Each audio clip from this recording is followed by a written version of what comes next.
भगवान सब माफ कर देते हैं, लेकिन इस एक गलती को नहीं। अगर आप ये कथा अधूरी सुनकर चले गए तो आप भी वही गलती कर बैठेंगे।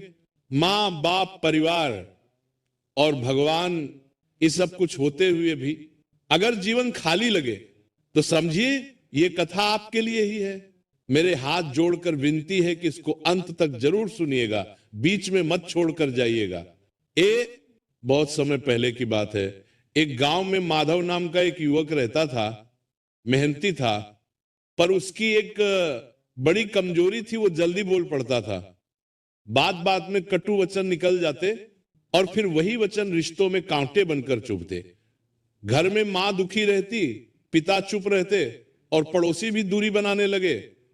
माधव भीतर से अच्छा था, पर उसकी वाणी और जल्दबाजी उसे बार बार गिरा देती।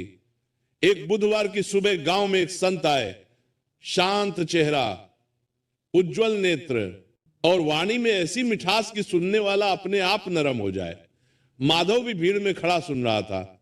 संत कह रहे थे, मनुष्य की सबसे बड़ी पूजा उसकी वाणी की पवित्रता है। जिसने वाणी जीती उसने आधा संसार जीत लिया, और जिसने अपनी बुद्धि को भगवान के चरणों में रख दिया उसके जीवन से विघ्न अपने आप हटते जाते हैं। सत्संग के बाद माधव संत के पास गया और बोला, महाराज, मैं चाहकर भी अपने आप को रोक नहीं पाता। गुस्सा आ जाता है, कड़वा बोल देता हूं, फिर पछताता हूं, क्या करूं। संत मुस्कुराए और बोले, आज बुधवार है, आज से एक छोटा सा व्रत ले। व्रत पेट का नहीं, वाणी का। 3 नियम रख। पहला, सूर्योदय के बाद गणेश का नाम लेकर ही बोलना। दूसरा, बुधवार को किसी से झूठ नहीं बोलना, चाहे नुकसान हो जाए। तीसरा, आज के दिन किसी एक व्यक्ति को मीठा बोलकर उसका मन हल्का करना। माधव को नियम सरल लगे, पर भीतर डर था, मैं निभा पाऊंगा क्या। संत ने एक तुलसी की माला और हरी दुर्वा का छोटा सा गुच्छा देते हुए कहा, गणेश जी को दुर्वा प्रिय है और तुलसी मन को स्थिर करती है। रोज नहीं तो कम से कम बुधवार को प्रातः स्नान कर एक दीपक जला, गंग गणपतये नमः का 108 बार जप कर और फिर दिन की शुरुआत कर।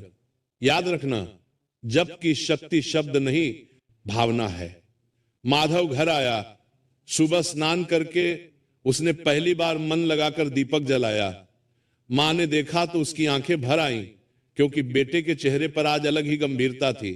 माधव ने जप किया। जप के बाद उसे लगा जैसे भीतर शोर थोड़ा कम हो गया हो। फिर उसने मां के चरण छुए और पहली बार बहुत विनम्र होकर कहा, मां